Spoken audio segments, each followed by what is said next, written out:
Bugün Ucarda ağır yol qəzası baş verib. Hadisə rayonun Qazıqumlaq kəndinə gedən yolda qeydə alınıb.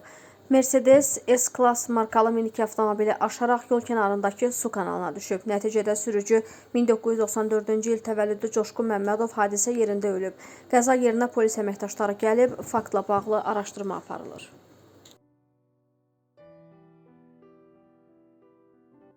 Türkiyədə halı pisləşən Azərbaycanlı gənc vəfat edib. Hadisə Antalya vilayətinin Alanya şəhərində qeydə alınıb.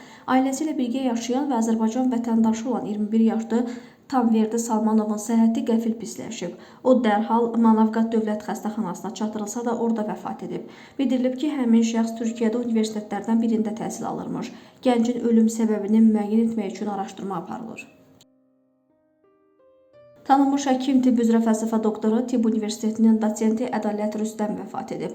Bu barədə Tibb Universitetinin mətbuat xidməti məlumat yayıb. O, ATU-nun 1-ci Cərrahi Xəstəliklər kafedrasında çalışıb. 65 yaşlı həkimin ötən gün axşam saatlarında ürək çatışmazlığından vəfat etdiyi bildirilir. Oxazın məlumatına görə Ədalət Rüstəm Naxçıvan Muxtar Respublikası Şahbuz rayonu Vergilər Xidmətinin rəisi Nazim Rüstəmovun qardaşıdır. Yanvarın 5-də isə onların anası dünyasını dəyişib.